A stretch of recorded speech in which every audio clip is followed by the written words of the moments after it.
To icon news. నేను మీ పవన్ కృష్ణమూర్తి. ఆంధ్రప్రదేశ్ రాష్ట్ర ముఖ్యమంత్రి నారా చంద్రబాబు నాయుడు, తెలంగాణ రాష్ట్ర ముఖ్యమంత్రి యనమల రేవంత్ రెడ్డి ఇద్దరు కూడా ప్రజాభవన్ లో భేటీ అయ్యి దానికి సంబంధించిన చర్చలు ఇవన్నీ కొనసాగుతున్నాయి. దీని మీద అందరూ మాట్లాడుతుంటే బీఆర్ఎస్ వర్గాలు మాత్రం విషం చిమ్ముతూనే ఉన్నాయి. ఆంధ్ర పాలకుల చేతిలో తెలంగాణ అస్తిత్వాన్ని కోల్పోబోతోంది, మళ్ళీ తెలంగాణ ముఖ్యమంత్రి అతనికి బీజం వేశాడు అంటే ఇష్టం వచ్చినట్టు మాట్లాడుతున్నారు. సో దీనికి కేవలం తెలంగాణకి మాత్రమే పరిమితమై తెలంగాణ వాదాన్ని ఎత్తుకొని, అది కూడా బీఆర్ఎస్ వాదం అని చెప్పొచ్చు, బీఆర్ఎస్ వాదాన్ని మాత్రమే తలకెత్తుకున్నటువంటి ఒక పత్రిక నమస్తే తెలంగాణ అనేటువంటి ఒక పత్రిక. దాంట్లో సింగిరెడ్డి నిరంజన్ రెడ్డి గారు ఒక ఎడిటోరియల్ రాశారు. రాష్ట్ర వ్యవసాయ శాఖ మాజీ మంత్రి. అందులో కొన్ని హైలైట్స్ పాయింట్ ఉన్నాయంటే, తెలంగాణ సమాజానికి కొన్ని వాస్తవాలు తెలియజేయాల్సిన అవసరం ఆవశ్యకత ఎంతైనా ఉంది. లేదంటే వీళ్ళు ఇచ్చేటువంటి ఈ విద్వేషపూరిత ప్రసంగాలు కానీ లేదంటే ఈ వార్తలు కానీ ఎక్కడ మళ్ళీ తెలంగాణ ప్రజానీకంలో లేనిపోని అపోహలు క్రియేట్ చేస్తాయో ఇప్పుడిప్పుడే గాడిన పడుతోంది. అభివృద్ధి పథంలో ముందుకు వెళ్లాల్సిన అవసరం ఆవశ్యకత మనకి ఉంది. ఖచ్చితంగా భారతదేశంలో తెలుగు రాష్ట్రాలు రెండూ కూడా అగ్రగామిగా నిలవాలి అనేటువంటి ఆకాంక్షతో అన్నదమ్ముల్లా, అంటే ఒక ఆస్తి పంచుకొని అన్నదమ్ముల్లా విడిపోయినా కలిసి ఉందాము, ఆస్తుల పరంగా ప్రాంతాలకు విడిపోయాం కానీ అన్నదమ్ముల్లా కలిసి ఉందాము మనం అనేటువంటి ఒక సిద్ధాంతంతో ప్రజలు ఉన్నారు. కాబట్టి ఆ దృక్పథంతో ఈ కుహన రాజకీయ మేతావులు వీళ్ళు చేసేటువంటి ప్రసంగాలు వీటిని మాత్రం నమ్మొద్దు. అయితే ఈయన ఏం రాశాడు? Bill Gates, Bill Clinton, Tony బ్లేర్లను చూపించి ఆధునికత ముసుగేసి తెలంగాణ సమాజంపై అత్యంత దుర్మార్గమైన వివక్షను చూపింది చంద్రబాబు పాలన. ప్రజా కళాకారుడు, ప్రజా యుద్ధ నౌక గద్దర్ వెన్నులో తూటాలు దించడంతో పాటు మరెందరో అమెరికన్ లాంటి నూతన ప్రపంచాన్ని నిర్మించగలిగే శక్తియుక్తులు ఉన్నటువంటి ఒక తరాన్ని నిర్మూలించింది చంద్రబాబు పాలన. ఒక తరాన్ని నిర్మూలించిందా? ఒక తరాన్ని అంటే ఈయన మాట్లాడేది నాకు తెలిసి బషీర్బాగ్ కాల్పుల ఉదంతం గురించి కావచ్చు. బషీర్బాగ్ కాల్పుల ఉదంతం అప్పుడు జరిగిన దాంట్లో కేసీఆర్ పాత్ర ఏంటనేది సింగిరెడ్డి నిరంజన్ రెడ్డికి తెలియదా? ఏంటి ఒక తరమా? అంటే నేను అక్కడ చనిపోయిన వాళ్ళని నేనేమి తక్కువ చేయట్లేదండి. అమరవీరుల స్మారక స్తూపం అనేది ఉంది, దానికి ఇప్పటికీ కూడా పెట్టుకుని మాట్లాడుతూ ఉంటారు. మరి అది ఎందుకు పెట్టుకున్నారు అంటే కేవలం వీళ్ళు రాజకీయం చేయడానికి అనేది అంటాను తప్పితే ఇంకోటి కాదు. అమాయకులు బలైపోయేలాగా వీళ్ళు చేసినటువంటి తప్ప ఇంకొకటి కానే కదా. అలాగే అక్కడ ఉన్నటువంటి ఆ ఉత్తర్వులు, కాల్పులు జరపొద్దు అని చెప్పి ముఖ్యమంత్రి దగ్గర నుంచి ఎటువంటి ఆదేశాలు లేవు, హోమ్ మినిస్టర్ నుంచి ఎటువంటి ఆదేశాలు కావాలంటే సెక్రటేరియట్ లో ఆ రోజు ఉన్నటువంటి ఫైల్స్ ని, రికార్డ్స్ ని తీయించుకొని చూస్తే తెలుస్తుంది. కేవలం అక్కడ ఉన్నటువంటి కొంతమంది అధికారులు వీళ్లతో ఉన్నటువంటి వాళ్ళు, ఆ రోజు రాజశేఖర్ రెడ్డి కానీ లేదంటే ఇలాంటి కేసీఆర్ ఇలాంటి వాళ్ళు వెనకాల నుండి జయించినటువంటి దాంట్లో జరిగిన దాష్టికం తప్ప అక్కడ వాస్తవంగా జరగలేదు. విద్యుత్ సంస్కరణ దేన్నంటామండి? ఏదన్నా ఒకటి ఉంది దాన్ని మెరుగుపరిచేదాన్ని సంస్కరణ అంటాం, కొత్తగా పెట్టేటువంటి దాన్ని. దానివల్ల లాభ నష్టాలు రెండూ ఉంటాయి. లాభం వచ్చిన దాన్ని మాత్రం ఏమో నెత్తి మీద పెట్టుకుని ఇదంతా మా సొత్తు అంటారు. ఎక్కడన్నా పొరపాటున నష్టం జరిగింది అంటే దాన్ని సరిదిద్దుకునేటువంటి క్రమం, టైం కూడా ఇవ్వకుండా నష్టం జరిగిపోయిందని అనేస్తారు. సో అలాగే ఉంది ఇక్కడ కూడా. ఒక తరాన్ని నిర్మూలించేశారంటున్నాడు ఈయన. మరి ఎంతమంది సరిపోయారో తెలియదు. తర్వాత చంద్రబాబు పాలన తెలంగాణ జనసభ మహాసభల పేరు మీద మరోసారి తెలంగాణ గొంతుకు పైకి లేవగానే బెల్లి లలితను 16 ముక్కలు చేయించింది చంద్రబాబు పరిపాలన. తెలంగాణ కోసం గొంతెత్తిన కవులు, కళాకారులు, రచయితలు, ఉద్యమకారులు నిర్బంధానికి గురి చేసి తెలంగాణలో విధ్వంసాన్ని సృష్టించింది చంద్రబాబు పాలన. 2001 తర్వాత చంద్రబాబు నాయుడు గారు ఎన్నిసార్లు ఈ తెలంగాణకు సంబంధించి అంటే ఆయన అధికారంలో ఉన్నాడా?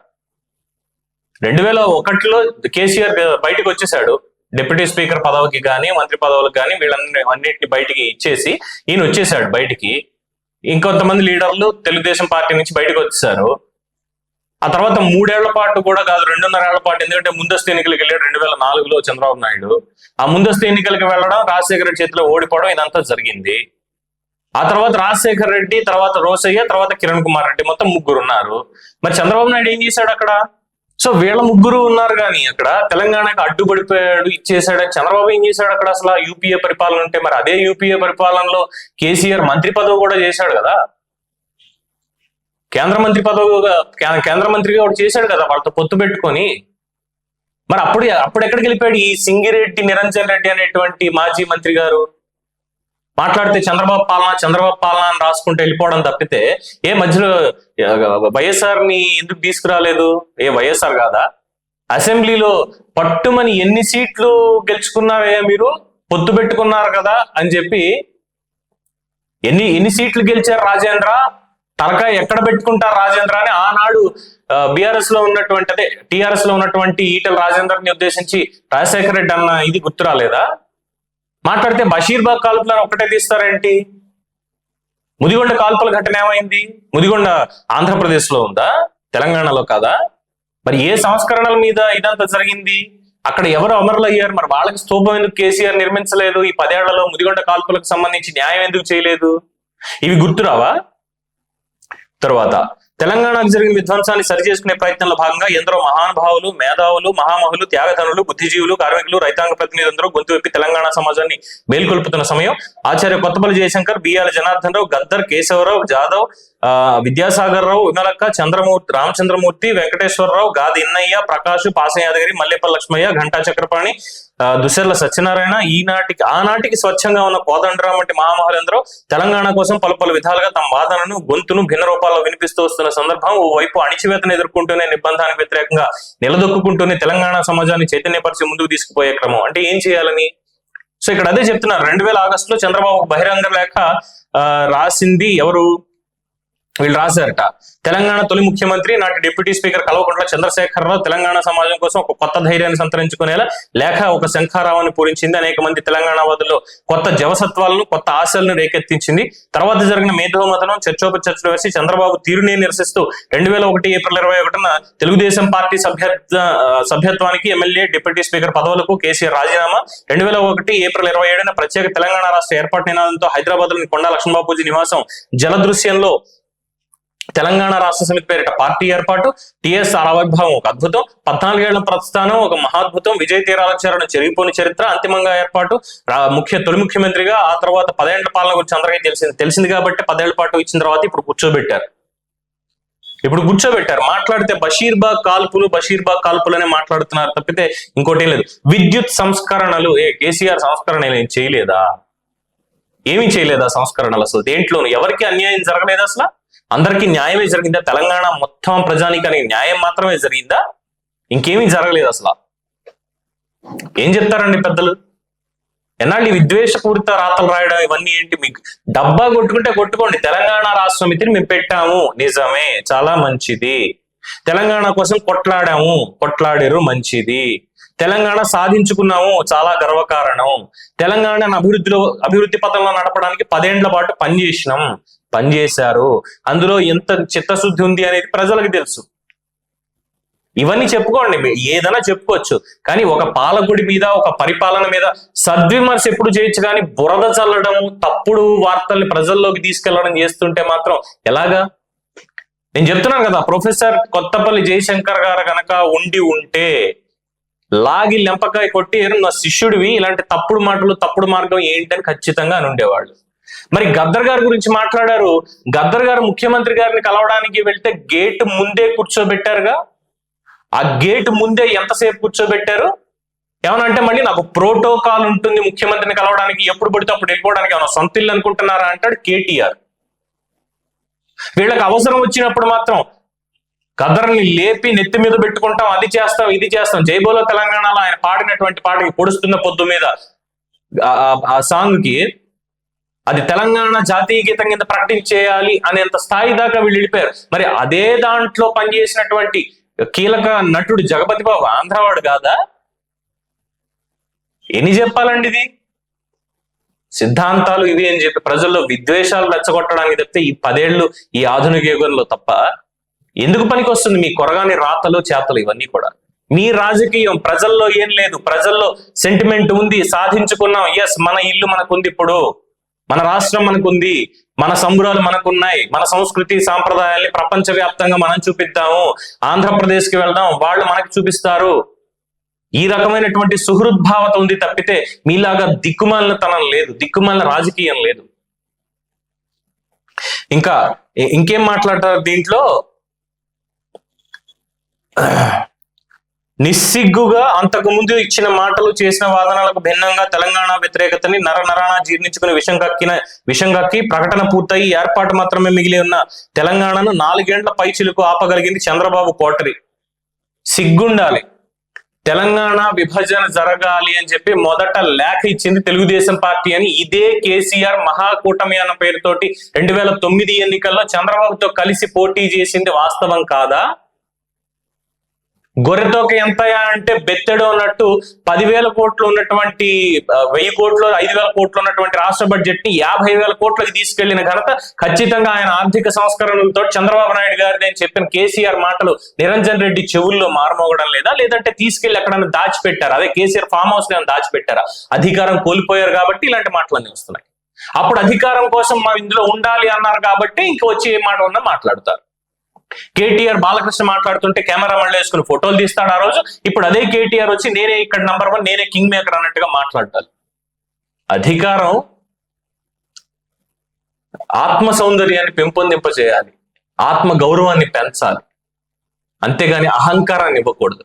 ఆ అహంకారం తలకెక్కింది కాబట్టే అణిచేశారు ప్రజలు అణిచేశారు. అందుకే ఇంకా అంతిమ విజయం ధర్మాందైంది. చరిత్రలో అత్యంత విషాదకర మరోలేని మరుపురాని ఘటనలు ఈ 4 ఏళ్లలో చోటు చేసుకున్నాయి. నిరాశ నిస్పృహలకు గురైన వందలాది మంది యువకుల బలిదానాలు, ఆ కుటుంబాల ఆవేదన, దుఃఖం ఒక శాశ్వత గాయంగా తెలంగాణ సమాజం మీద ముద్రితమైంది. వైఎస్ఆర్ ఏం చేశాడు అనేది ఏం లేదా? కేవలం 2001 నుంచి 2004 మధ్యలోనే చంద్రబాబు నాయుడు మాత్రమే చేశాడు తెలంగాణకి ద్రోహం. తెలంగాణ మొత్తానికి అసలు విడడానికి వీలు లేదు, ఇది లేదు, అది లేదు అని చెప్పి ఆయన అణిచివేశాడా? ఏం మాట్లాడతారండి? తెలంగాణ పూర్తి చరిత్ర మేబీ నాలాంటి వాళ్ళకి తెలియకపోవచ్చు. దాన్ని ఇదిగో నాయన ఇదిగో ఇక్కడి నుంచి స్టార్ట్ అయింది, ఇలా జరిగింది, ఇలా జరిగింది, ఇలా జరిగింది అంటూ స్టెప్ బై స్టెప్ విద్వేషాలు అనేవి లేకుండా ఇక్కడ ఎవరు పాలకులు అడ్డం పడ, స్వార్థ పాలకులు ఎవరిని అడ్డం పడి ఉండొచ్చు కానీ ఏ ప్రజలు అడ్డం పడలేదు. ఏ ప్రజలు అడ్డం పడలా. లేదంటే దేశంలో అసలు రాష్ట్రాల విభజన అనేది జరిగేదే కాదు. తర్వాత రాష్ట్రం విడిపోయినప్పుడు 2014లో ఏపీ ముఖ్యమంత్రిగా ఉన్నారు. మరి 2014 నుంచి 19 వరకు చంద్రబాబు అప్పటి తెలంగాణ ముఖ్యమంత్రి కేసీఆర్ ను ఎందుకు కలిసే ప్రయత్నం చేయలేదు? ఈ రోజు చూపించిన చొరవ ఆ రోజు ఎందుకు చూపలేదు? ఎందుకు సీలేరును గుంజుకున్నారు? సీలేరుని గుంజుకోవడం ఏంది? సీలేరు తెలంగాణ భూభాగం మీద ఉన్నదా ఏంది? సీలేరు ఎక్కడ ఉంది? వైజాగ్ వస్తుంది. అది ఆ మాత్రం కూడా తెలియకుండా సరిహద్దులు ఇవన్నీ మా ఇష్టం వచ్చినట్టు మేము మ్యాపులు గీసుకుంటామంటే చూస్తా కూర్చోడానికి ఏంది నిరంజన్ రెడ్డి అన్న? ఏంది రాతలు? ఏంది చదువుకున్నావుగా, వ్యవసాయ మంత్రిగా పనిచేసావుగా, ఉమ్మడి తూర్పుగోదావరి జిల్లా అనేది ఎక్కడుంది? ఖమ్మంలో భద్రాచలం ఏరియా మొత్తం అంతా కూడా ఎక్కడుంది అనేది అందరికీ తెలిసిందేగా. భద్రాచలం నుంచి చెర్ల, వెంకటాపురం, వాజేడు, గోదావరి యువతల అవతల, గోదావరి యువతలంతా కూడా ఇటు మన్యం ప్రాంతానికి వచ్చేసింది తూర్పుగోదావరి జిల్లాలోకి బోర్డరు. అక్కడ మొత్తం మణుగూరు తర్వాత వెళ్తే మంగపేట, ఆ ఏరియా మొత్తం కమలాపురం, అవన్నీ కూడా ఏపీ రేయాన్స్ ఫ్యాక్టరీలు అన్ని అదెంతుంది గోదావరి అవతల. బీపీఎల్ పెట్టించడానికి గోదావరి అవతల సారపాక దగ్గర ఎందుకు పెట్టించున్నాడు? అప్పుడు యువతలే పెట్టొచ్చుగా. అవతల ఎందుకు? యువతలే పెట్టొచ్చుగా. గోదావరి యువతల పెట్టేస్తే భద్రాచలం మొత్తం ఇటు ఆంధ్రప్రదేశ్ లోకి వస్తుంది, గోదావరి బార్డర్ ఉంటుంది అని చెప్పి అప్పుడు వదిలేసుకోవచ్చుగా. ఎందుకు తీసుకోలేదు ఆయన? సంస్కరణలు, ఎక్కడెక్కడ ఏది పెట్టాలి, దానివల్ల అక్కడ అభివృద్ధి ఏం జరుగుతుంది, ఇదే ఆలోచించింది. మనం ఏం చేసాం? గుంజకొచ్చాం. ఆంధ్రాలో 2019 నుంచి 24 మధ్యలో ఉన్నటువంటి మీ స్నేహితుడు రాజశేఖర రెడ్డి కొడుకు జగన్మోహన్ రెడ్డి పరిపాలనలో అక్కడ కంపెనీల వాళ్ళందరినీ కూడా తన్ని తరివే కార్యక్రమాలు పెట్టుకుంటే గల్లా జయదేవ్ గారు అక్కడ ఆయన వ్యాపారం చేయలేక ఆయన అలా ఉంచి 9,000 కోట్ల పెట్టుబడులు తెలంగాణలో పెట్టడానికి వస్తే ఇక్కడ తీసుకొచ్చి పెట్టండి అని చెప్పి ఇక్కడ పెట్టించుకున్నారు. జాకీ పరిశ్రమ 2 యూనిట్లు ఇక్కడ పెట్టబోతున్నారు. లులు మాల్ ఇక్కడ ఆల్రెడీ పెట్టుండారు. ఏంది ఇవన్నీ? ఆలోచించాలి. రాసే ముందైనా మాట్లాడే ముందైనా కొంచెం ఆలోచించాలి ఒక్కసారి. తర్వాత ముఖ్యమంత్రి కేసీఆర్ ని ఎందుకు కలవలేదా? ఎందుకు కలవలేదు? రాజశ్యామల యాగం చేసినప్పుడు ముఖ్యమంత్రి కలవలేదా? కేసీఆర్ ఆంధ్రప్రదేశ్కి వచ్చి చంద్రబాబు నాయుడు శంకుస్థాపన కార్యక్రమం అక్కడ అమరావతి జరిగినప్పుడు అక్కడ మరి మాట్లాడలేదా? అప్పుడు కూర్చొని ఏం జరగలేదు. ఇంకా అసలు 7 మండలాలు అడుగుతుంటే అడ్డుపడింది ఎవరు? కేసీఆర్ కాదా? అంతకుముందు రాజ్యసభలో చర్చ జరిగింది. ఇవన్నీ చూసినప్పుడు ఎందుకని కేసీఆర్ మాట్లాడలేకపోయారు? ఎందుకు 7 మండలాలు అడగడం వచ్చింది? అవన్నీ ముంపు మండలాలు. తెలంగాణ వాళ్ళు మళ్ళీ కొర్రీలు పెడతారు, తెలంగాణ ప్రభుత్వం మా ముంపు మండలాలు ముగితే మీరు పోలవరం ఎందుకు కట్టుకుంటారని. కానీ పోలవరం అనేది హిస్టరీ మీకు తెలుసు, కానీ మర్చిపోయి ఉంటారు. 1937 సంవత్సరంలోనే దానికి అంకురార్పణ జరిగింది, అక్కడ కట్టాలి అని చెప్పి. దానివల్ల ఏమై ఉండేదో తెలుసా? ఇప్పుడు మాట్లాడుకుంటున్నామే 7 మండలాలు కాదు, మొత్తం 17 మండలాల పైగా మునిగిపోయి ఉండేది. ఇప్పుడు ఎక్కడ మాకు పోతాయో, ఏమైపోతామో మేము. ఎందుకు ఈ దగులుబాజీ రాజకీయాలు ఎందుకు అసలు? అభివృద్ధికరమైనటువంటి రాజకీయం చేయండి, అందరూ నెత్తి మీద పెట్టుకుంటారు. అంతేగాని ఇష్టారీతిని మేము ఇలా మాట్లాడుకుంటూ పోతాం అంటే ఎవరండి చూసేది? తర్వాత ఇప్పుడేంటి, ఆ గాయాలు మానక ముందే ఈరోజు చంద్రబాబు నాయుడు ఆయన శిష్యుడు రేవంత్ రెడ్డి తెలంగాణను వ్యతిరేకించిన ధీరోదాత్తులు అబద్ధాలు ఆడడానికైనా కూడా కాస్తంత హద్దులు ఉండాలి. తెలంగాణకి లేఖ ఇచ్చింది చంద్రబాబు నాయుడు అని మళ్ళీ వీళ్ళే చెప్తారు, వీళ్ళే పొత్తు పెట్టుకుంటారు. ఇప్పుడు వచ్చి తెలంగాణ వ్యతిరేకులు అని చెప్పి వీళ్ళ మీద వేస్తారు. తెలంగాణ వ్యతిరేకి ఎవరయ్యా? రాజశేఖర్ రెడ్డి కాదా? జగన్మోహన్ రెడ్డి కదా సమైక్యాంధ్ర కోసం ఆ రోజు పోరాడుతున్నానని చేసినటువంటి వాడు. సరే, ప్రజల్లో సమైక్యంగా ఉన్నాం, కలిసి ఉందాం అన్న ఒక భావన ఉంటే ఉండొచ్చు, విడిపోతే విడిపోయిన తర్వాత అది వేరే ఉండొచ్చు. ప్రజల్లో ఉన్నటువంటి భావోద్వేగాల్ని రెచ్చగొట్టి చేసుకునేదేగా మీ రాజకీయం అంతా. ఏముంది ఇంక చెప్పడానికి దాంట్లో? తర్వాత తెలంగాణ ప్రజల ఆకాంక్షలకు ప్రతిరూపమైన ప్రగతి భవన్ లో తెలంగాణ వ్యతిరేకుల కలయిక జరగబోతున్నది. ఆహా, ఎంత అద్భుతం! అది ప్రజాభవన్ అని కాంగ్రెస్ పార్టీ పెట్టింది పేరు, ప్రగతి భవన్ అని మీరు పెట్టుకొని అది నివాసం కింద, ముఖ్యమంత్రి నివాసం కింద వాళ్ళ విలాసాలకు వాడుకున్నారు. అందులో అంతా వాళ్ళ విలాసాల కోసం వాడుకున్నారు అంతే తప్ప ఇంకొకటి ఏం చేసింది లేదు అక్కడ. మిగతా వాళ్ళకి క్వార్టర్లు ఏమైనా నిర్మించున్నారంటే అవి మనం ఏం చేయలే, ముఖ్యమంత్రికి మాత్రమే మనం కట్టుకున్నాం, మనకి మాత్రమే పెద్ద కాంప్లెక్స్ ఉండాలని చెప్పి. ప్రజలు ఎవరిని దాంట్లోకి రానివ్వలా. నేను కూడా ప్రయత్నించా, కేసీఆర్ గారు ముఖ్యమంత్రిగా ఉండగా ఒకనొక సందర్భంలో కలవాల్సినటువంటి అవసరం వస్తే కలుద్దామని అంటే కనీసం లోపలికి కూడా రానివ్వలా. లేదు, కుదరదు, ఎంట్రీ లేదని చెప్పి. ఏం చెప్తారు మీరు? ఒక సమస్య ఉంది చెప్పుకోవడానికి ఇది అంటే ట్విట్టర్ లో సోషల్ మీడియాలో సమస్యకి స్పందించిన కేసీఆర్ ని ఎంత అభినందించామో ఆయన మాట్లాడే తలతిక్క మాటలకి అంత వ్యతిరేకిస్తున్నాం కూడా. ఇందుకే బీఆర్ఎస్ ని ప్రజలు కూర్చోబెట్టారు మూల. ఇప్పటికైనా అర్థం చేసుకోవాలి. ఇంకా తప్పుడు ఆలోచనలు జగన్మోహన్ రెడ్డి మాకు ఇచ్చినటువంటి ఆ నాలెడ్జ్ ట్రాన్స్ఫర్ అన్ని ఈ కుతంత్రాలు, తప్పుడు రాతలు ఇలాంటి వాటితోటి ఇంకా విద్వేషాలు రెచ్చగొడతామంటే నోటి దురద 2 పార్టీల పతనాన్ని శాసించింది అని చెప్పాను కదా.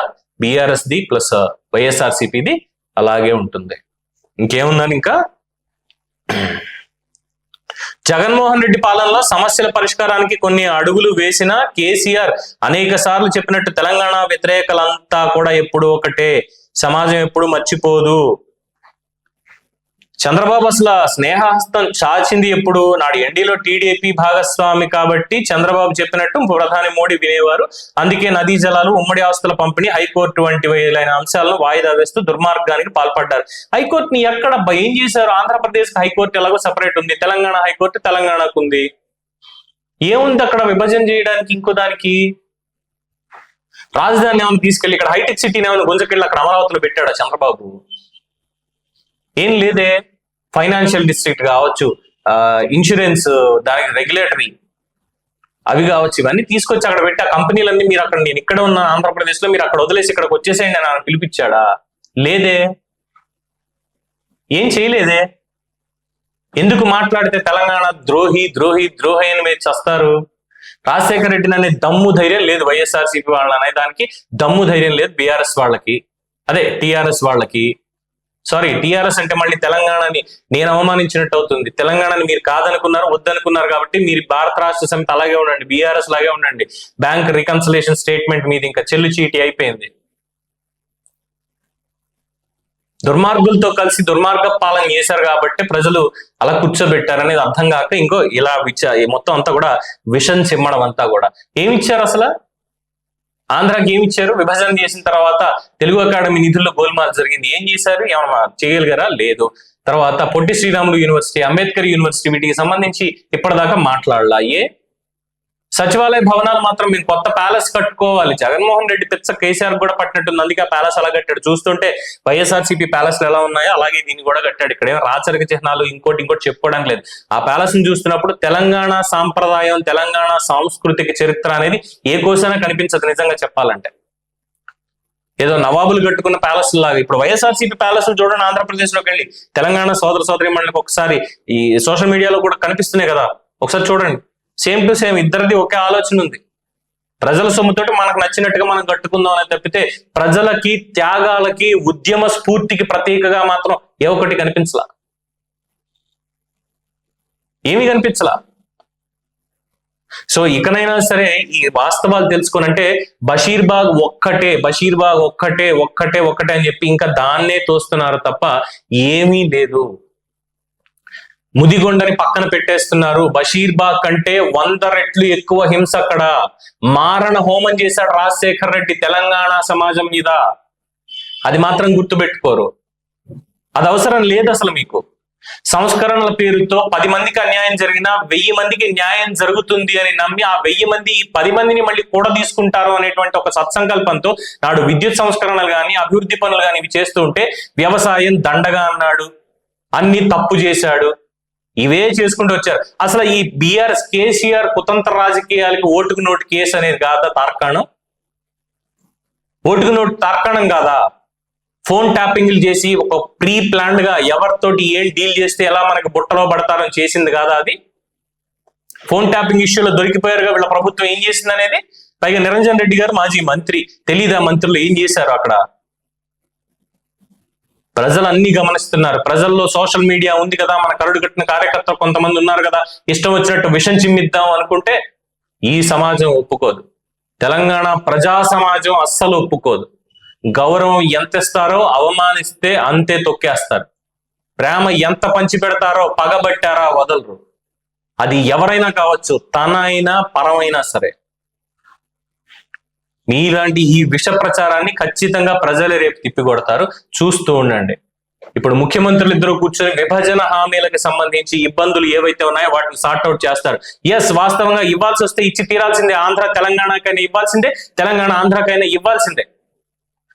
ఆంధ్రాకి ఏం ఇవ్వకుండా మొత్తం మేము తెలంగాణలోనే ఉంచుకుంటాం, ఇది మా సొత్తు, ఇలాంటివి నడవు. ఇలా నడిపించాడు కాబట్టి కేసీఆర్ ని ప్రజలు నమ్మకుండా 10 ఏళ్ళు చూశారు కాబట్టి ఇక నేను నమ్మం బాబు, ఎళ్ళు కూర్చో లోపల అని చెప్పి పంపించారు. ఇంతకు మించి నా మిత్రులకి, తెలంగాణ మిత్రులకి, నా అన్నదమ్ములకి, నా బంధువులకి ఏం చెప్పగలిగింది ఏం లేదండి. ఇవి వాస్తవాలు. వీళ్ళు ఇలాంటి విషయం చెబుతున్నారు. కొంచెం ఎక్కువ మాట్లాడాను అనుకుంటే పొరపాటున క్షమించండి. ఎందుకంటే చెప్పాల్సినవి ఇంకా చాలా ఉన్నాయి, కానీ చెప్పుకోలేక వీళ్ళందరూ చేసేదానికి. ప్రొఫెసర్ హరగోపాల్ గారు తెలంగాణవాది అనే కంటే ముందు సామాజికవాది, సమాజం బాగుండాలి అని కోరుకునేటువంటి వ్యక్తి. ప్రొఫెసర్ జయశంకర్ గారు, ఆయన ఏమన్నా తక్కువ? మహానుభావుడు. తెలంగాణ ఉద్యమాన్ని రూపకల్పన చేసినటువంటి మహానుభావుడు ఆయన. ఎస్, మాకు ఇక్కడ పాలకుల వల్ల కాదు, ప్రాంతంలో మేము వెనకబడిపోతున్నాము, పెత్తందారుల వల్ల వెనకబడిపోతున్నాం, అంతే తప్ప ఇంకొకళ్ళు కాదు అని. ఎన్టీ రామారావు గారు వచ్చినప్పుడు మరి ఇదే జయశంకర్ గారు ఏం మాట్లాడలేదే. తెలంగాణకి ఎన్టీ రామారావు ఎంత ఉపయోగపడ్డాడు, ఏం చేశాడని అందరికీ తెలిసిందేనే. అయినా వీళ్ళందరూ ఎవరైనా తెలుగుదేశం పార్టీ నుంచి వచ్చిన వాళ్ళు కాదా? ఎన్టీఆర్ భిక్ష చేస్తే అక్కడ రాజకీయంగా ఎదిగే వాళ్ళు కాదా వీళ్ళందరూ? ఇప్పుడు వచ్చి పార్టీని తిట్టడం, ఇది చేయడం ఏంటిది? చిన్నపిల్లలాట్లాగా. అంటే తెలుసుకోరు, ఈ తరానికి ఏం తెలీదు, చరిత్ర ఏమి అసలు మర్చిపోకుండా పెట్టుకుంటారు, ఏం లేవేమో వీళ్ళకి. ఏమో, నేను చెప్పాల్సింది నా వ్యక్తిగత అభిప్రాయం మాత్రమే కాదు, ప్రజల్లో సేకరించినటువంటి ఒక అభిప్రాయాన్ని కూడా చెప్పాను. అలాగే నమస్తే తెలంగాణ వారు దీన్ని ఎందుకు ప్రచురించారు నాకైతే తెలియట్లేదు. ఈ భేటీ వెనక అసలు కదా మొత్తం దోచుకోవడమే అన్నట్టుగా ఉంది అని తప్ప ఇంకేం లేదు. ఇలాంటి తప్పుడు వార్తలు అనవసరంగా వేసి క్రెడిబిలిటీ పోగొట్టుకోవద్దు. ఇప్పటికే ఒక క్రెడిబిలిటీ పోయింది, ఇక ప్రజలు మిమ్మల్ని కూడా చేత్కరించేటువంటి పరిస్థితి తెచ్చుకోవద్దు. మరి దీని మీద మిత్రుల అభిప్రాయం ఏంటనేది కామెంట్స్ రూపంలో తెలియజేయండి. చూస్తూనే ఉండండి ఐకాన్ న్యూస్. నేను మీ పవన్ కృష్ణమూర్తి.